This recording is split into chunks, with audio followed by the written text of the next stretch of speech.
I'm going to show you the rear parts of my FMA open class cars, as well as drop tests. Here is version 1 of Venom, in which you see a much more mobile rear side. And that's because of the chandelier pivot in the rear there. So the chandelier pivot, briefly, is a hanging pivot. It hangs from this top plate here with a suspension down, bolted on place. It's a little screw that's bolted on down to here, the lock nut in place. And this lock nut keeps this whole plate here. It's a double plate with the rear rollers, and it allows you freedom of movement pretty deep, actually. It's pretty deep freedom of movement. And this plate actually prevents this from moving beyond this point, because if it did, it would hit the wheels, and that would not be good. So there are other ways of constructing this such that I could place posts right here in front of it to prevent that movement also, but I decided to use a plate in this case to prevent that movement. Now, the lifting up, this is very nice, I think. The fact that there's the plate here also prevents this from going up too high. So a lot of people use mushroom caps for that purpose, to allow a free-form pivot. But I decided to not use any sort of mushroom cap or any sort of spring cap or anything like that at all.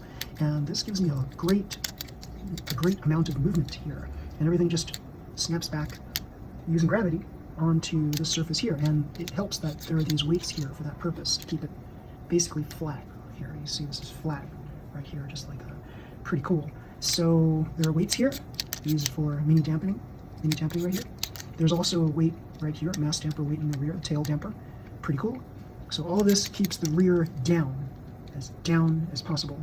And then we have here my body damper made of car catcher material, and this gives it a slightly clunky look, but the torsion flex that I like on the body damper made of car catcher material, I like that torsion flex like that.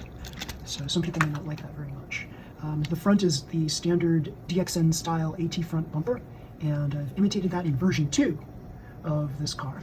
I made subtle improvements on the front. I made the front a lot more robust on my new Venom 2.0 car, in which I didn't shave away as much of the front. So as you see here, this front part ends right about here, right? A little beyond the wheel right here, almost to where it's like halfway between the wheel and this front plate on the AT bumper. Whereas, as you take a look here, compare, this extends basically all the way to where that front AT bumper is. I've discovered that I didn't need to shave off all that stuff. So in so doing, it makes a nice, better resting point for that front plate that's right there. And so everything rests a lot better on Venom 2.0 than it does here on Venom 1.0. I also acquired these lightweight aluminum 13mm rollers. They're very nice, very nice. They spin very nicely too. And I got a set here, and I have heavier ones in the bottom to keep the weight down, low to the ground. So you want to put your heavier rollers towards the bottom of the vehicle. Yeah. Now in the rear has been totally redeveloped, as you see. No more plate that's preventing this from going forward. In fact, here, with the subtle improvements in design, I put the posts in place here and here, and you can see the posts don't allow this to travel as far, but I've discovered on other cars, like this Pro car here, this doesn't move that much either, but this actually moves a lot more top to bottom. So I'm going to be working on a method to make it spring up a little bit higher than what I have here. What I have here, it doesn't go up that much. It goes up like what appears to be about 1.5 millimeters, which is like the width of a carbon plate, a typical carbon plate. So I feel that it's most likely the spring cap that's preventing this from going any further. Because as you see here, there's no spring cap here. It's a slightly different design too, and it allows me to really get a nice lift right there. Now, the lift is not the be-all end-all. You see that it's several millimeters above the bottom plate. The lift is not the be-all end-all, but it's nice to have that lift.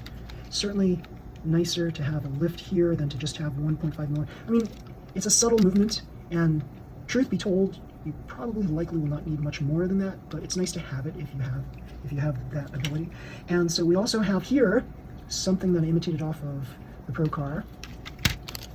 So right here, the tail damper with the weight, which is basically just a shaft. So I have that here as well, and it works out really well. So when I place this body damper that is made of car catcher material on here, like so. And I drop this, I do the drop this, I drop the bottom, nice. Drop the front, nice. Drop it, drops flat, very nice. Very, very nice. And top speed with a Hyperdash motor, 37 kilometers per hour. Very, very cool. So this is a very fast car. I would race this on certain tracks, like very technical tracks. I'd probably race this at about 30, 31 kilometers per hour, something like that. But on speed tracks, yeah, just let her rip, 37 kilometers per hour, very fast. And here I've improved the width of the rise to what appears to be 3 millimeters instead of 1.5 millimeters. And all I did there was I reversed the order of the spring cap and the spring, and I also drilled a partial hole on the top side towards the back, and also a partial hole on the front side on the bottom of this double plate. So in other words, the partial hole that's on the top plate lower portion and the bottom plate upper portion, that's angled at a 45-degree angle, so that when this lifts up, it gives you a much higher drop. So I used, as you see here, the drill bit that creates cap screw holes, and I angled it at a 45-degree angle down this way, down for the lower part here. And then the flip side, I angled it the other way so that I can get that 45-degree angle. And I also used this file right here. It is a file that is, as you see here, it's all the way around. It comes in a 3-file set. So you've got a flat file, you've got this semi-circular round file, and then you've got the round file. So I guess this would be called a round file. It's almost like an ice pick. So yeah, I would file the insides of the semicircles with this for a little more fine abrasiveness. So yeah, so that gives me that little bit of rise. So you might think, oh well, this little bit of rise, that shouldn't really help much, right? No, it's going to help a lot in my mind, but I don't really think it needs it that much. But I like how it rises now compared to how it rose before. So yeah, this is pretty cool. Now I did try the spring cap on the bottom with the spring on top of it, and it didn't give me this full rise like this. So this is a much nicer rise with the spring cap on the top. And the spring cap on the top basically keeps the spring in place, so that this is like a free-forming thing. So this is very, like, this is getting closer towards my chandelier pivot design from Venom 1.0. But this is like a marked improvement in that I don't need that top plate to prevent this from going left and right. And then, truth be told, I wasn't quite sure how much this would swing until I started looking at more pro cars. And the pro cars that I've seen, they don't swing much more than this. I can make it swing a little bit more by probably drilling a little bit more in the top part of this plate. I can make semicircles right here, right in front of the post, and I can make it basically have a little bit slightly deeper angle. But for the time being, I like this, and this is pretty cool. I like it, and I'm going to stick with this design right here. And we just need, what I'm going to do is put carbon plates right here. Finally, yes, Geek Girl Claire is going to put carbon plates on the front here. But in the meantime, I've got this, the body damper made with car catcher material. I can always use this in place until my carbon plates arrive. And yeah, this acts as a very, very nice body damper, even with the car catcher material. And I say that with all great respect to car catcher material body dampers. I find that they are just as good as carbon plate body dampers.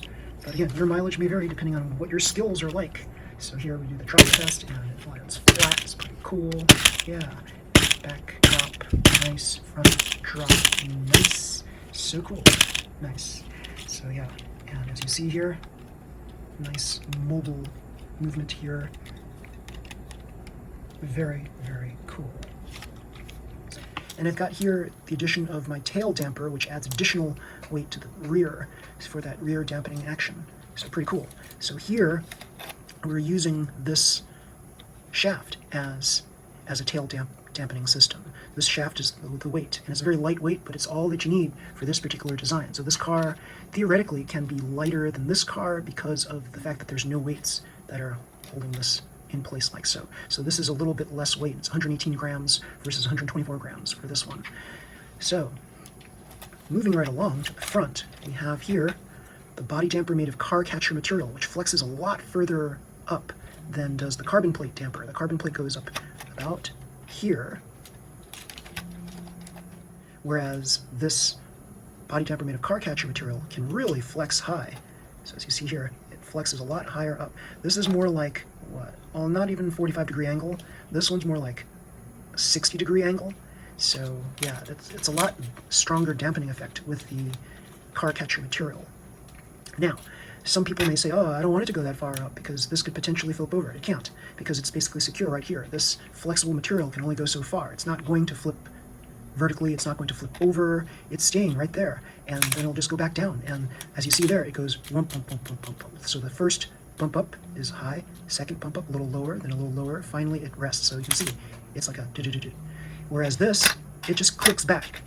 So that's a different dampening effect than this one. So these two are for specific purposes.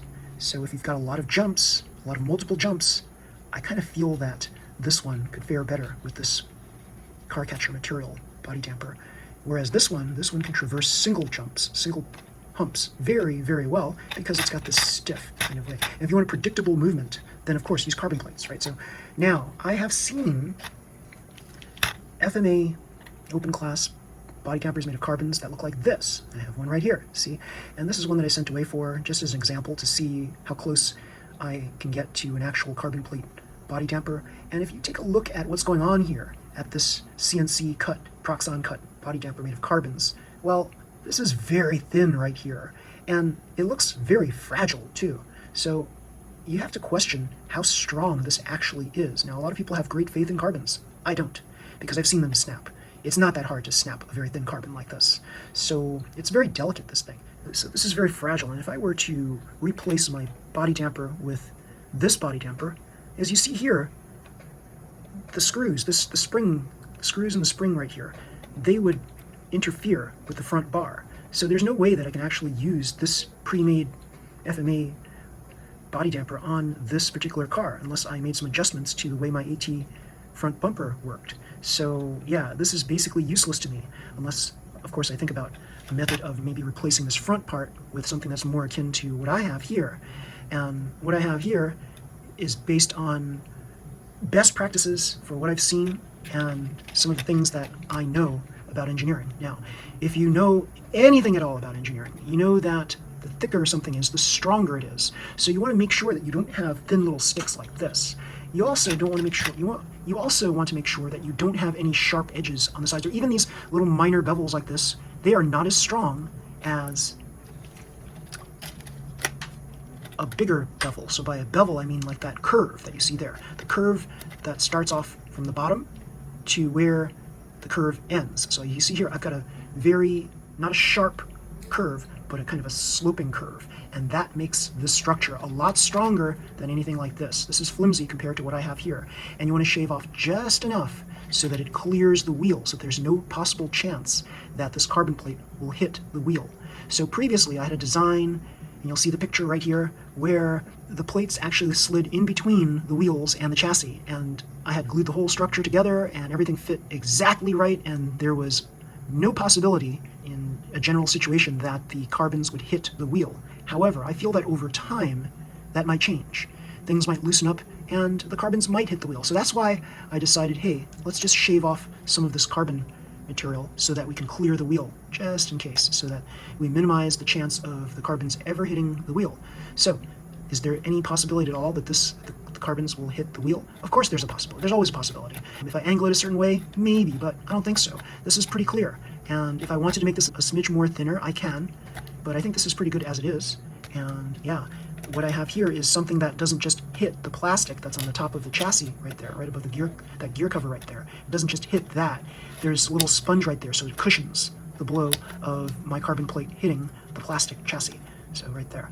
And I made sure, of course, that the weights were behind the wheel and not too far away, because some of these open class body dampers, the weights are a little further back than what you see here. And you don't want to get them too close either.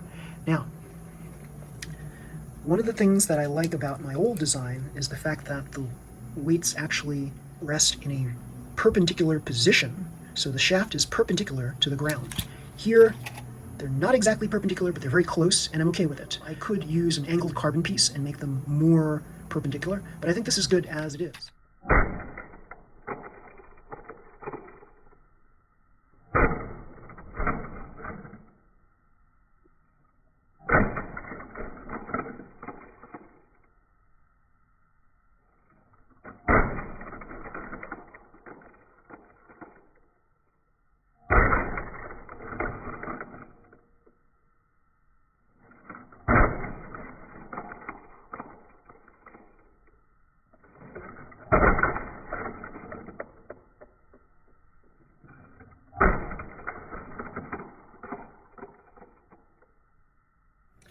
So yes, if you like this video, everybody, please slam the like button, subscribe to my channel. You'll see more videos just like this one.